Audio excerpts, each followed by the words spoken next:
د متی 40 باب. عیسی د خدای د کور نه په وتو چې موریدان راغلل او د خدای د کور ودانۍ ورته په ګوته کې. هغه جواب ورکړ چې دې ټولو ته وګورئ. زه تاسو ته دا وایم چې دلته به یو کاڼی هم د بل د پاسه پاتې نشي او ټول به ونړول شي. څه وخت چې عیسی د خونانو په غر ناست و، نو موریدان راغلل چې د هغه سره په پرده کې خبرې وکړي. هغوی وویل موږ ته دا وښایه چې دا به کله پیښه شي او ستا د راتلو او د اخري زمانې نښه به کومه وي. عیسی جواب ورکړ خبردار چې څوک مو بېلارې نه کړي، ځکه چې ډېر به زما د نوم دعوه کوي او وایي به چې زه مسیح یم او ډېر به بېلارې کوي. داسې وخت راځي چې تاسو به په خپل خواوشا کې د جنګونو چغې سورې اورئ او د جنګونو نه به خبرېږئ. خو ګورئ چې ستاسو وار خطا نشي، ځکه چې داسې خبرې به خامخا پیښیږي خو لا به اخر نه وي. قوم به د قوم سره جنګیږي او باچایي به د باچاهۍ سره. په ډېرو ځایونو کې به قحطونه او زلزلې راځي، خو دا ټولې خبرې به د لنګون د دردونو د شروع په شان وي. تاسو به بیا د تنګسیا او د مرګ دپاره حواله شي او ټول قومونه به زما د نوم په وجه تاسو سره کینه ساتي. په دغه وخت کې به ډېر تیندکو خوري او د یو بل په سر به مخبري کوي او د یو بل سره به کینه کوي.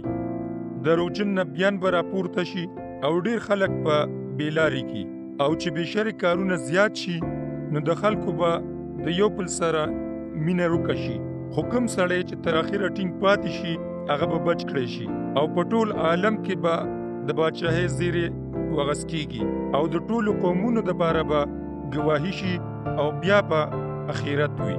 هر کله چې تاسو د بربادونکو پلیتي ووینئ چې ذکر یې د دانیال نبی په وسیله شوی دی چې په پاک مقام کې ولاړه وي، لوستونکی دې په دې پوه شي. نو هغوی چې په یهودیه کې دي خامخا دې غرونو ته وخیژي. که څوک په چت باندې وي هغه دې د سامان خېجولو دپاره ښکته کوز نه شي، او څوک چې په پټو کې وي هغه دې د خپلې چوغې راغستو دپاره بیرته را نه شي. افسوس دی په هغه ښځو چې په دغه ورځو کې امیدوارې وي او په هغو چې بچو ته تی ورکوي. دعا کوئ چې ستاسو تیښته نه خو په ژمي کې راشي او نه د سبت په ورځ، ځکه چې هغه به د ډېرې بد حالۍ ورځې وي.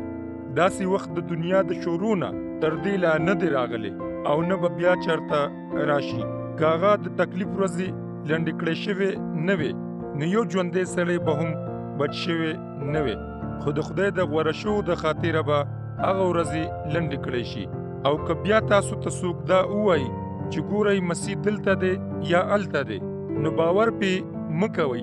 دروغجن مسیحان او دروغجن نبیان به پورته کیږي او دوی به لویې نښې او عجیبه کارونه ښکاره کوي او که ممکن وي نو ډېر غوره شوي به ګمراه کوي. ګورئ ما تاسو د کېدو نه اول خبردار کوي. که هغوی تاسو ته ووایي چې هغه هلته په بیابان کې دی نو بهر ورپسې مه ځئ، او که هغوی ووایي چې هغه دننه په کوټه کې دی نو باور پې مه کوئ. لکه څنګه چې برېښنا د نور خاته نور پریواته ته خورېږي دغه شان به د ابن ادم راتلل وي. چېرته چې مرداره وي هلته به ګنجی راټولیږي او هر کله چې د دغه ورځو تنګسیا تېره شي نو سمدستي به نور تور شي او د سپوږمۍ رڼا به ورکه شي. ستوري به د اسمان نه راپریوځي او اسماني طاقتونه به اجړه کولی شي. بیا به په اسمان کې د ابن ادم د راتلو نښه ښکاره شي. د دنیا ټول قومونه به ماتم کوي او هغوی به ابن ادم ویني چې د اسمان په وریځو کې به د طاقت او د ډېرې لویۍ سره راځي او هغه به خپلې فرښتې د تورۍ په لوی اواز سره راولیږي او هغوی به د څلورو طرفونو نه یعنې د اسمان د یو سر نه تر بله سره غوره شوي خلک راټول کړي. د انځر د ونې د مثال نه سبق واخلئ. هر کله چې د هغې نازکې څانګې غوټۍ کوي او پاڼې راوټوکېږي نو تاسو پوه شئ چې اوړی په راتلو کې دی. دغه شان چې تاسو دا هر څه ووینئ نو پوه شئ چې آخرت رانږدې دی بلکې درته را رسېدلی دی. زه تاسو ته رښتیا وایم چې دا موجوده پیړۍ به تر هغې پورې وي تر څو چې دا هر څه شوي نه وي. اسمان او ځمکه به پاتې نشي خو زما کلام به پاتې شي. خو هغه ورځ او هغه ګړی هیچا ته معلومه نه ده، نه خو د اسمان فرښتې پې خبر دي او نه زوی، خو یو پلار پې خبر دی. لکه چې د نوح په ورځو کې وشو دغه شان به د ابن ادم په راتلو هم وشي.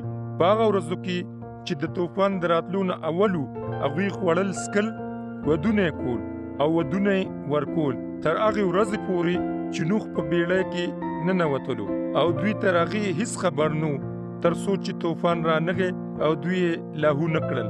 دغه شان به د ابن ادم په راتلو وي. نو هغه وخت په 2 تنه په پټي کې وي، یو به بوتلی شي او بل به پرېښودلی شي. 2 ښځې به میچن کوي، یو به بوتلی شي او بله به پرېښودلی شي. بیدار اوسئ، ځکه چې تاسو هیڅ خبر نه یئ چې مالک به په کومه ورځ راځي. یاد لرئ که د کور سوختن خبر وي چې غل به د شپې په کوم پار کې راځي، نو هغه به بیدار او خپل کور به یې کنډر کېدو ته نو پرېښې. تاسو هم تیار اوسئ چې ابن ادم به په داسې وخت راځي چې ستاسو په وهم او ګمان کې به هم نه وي. نو بیا اعتباري او هوښیار نوکر څوک دی؟ هغه سړی چې مالک د کور مختار کړی وي، چې د کور د نوکرانو خیال ساتي او هغوی له په وخت خوراک ورکوي. هغه نوکر بختور دی چې هر کله مالک راشي او هغه په کار کې بوخت وویني. زه تاسو ته دا وایم چې مالک په هغه د ټول مال مختار کی. خو که هغه بد نوکر وي او په زړه کې دا وایي گویا چې مالک راځي او د نورو نوکرانو په وهلو ټکولو لاس پوري کی او د خپلو شرابیانو ملګرو سره خوري څکي، نو مالک به په داسې ورځ راشي چې نوکر به په انتظار کې نه وي. په داسې وخت به راځي چې هغه به خبر نه وي او په وهلو باندې به ټوټي ټوټي کی او دغه شان به هغه خپل ځان د منافقانو په ډله کې کی، چېرته چې به جړه او د غاښونو چیچل وي.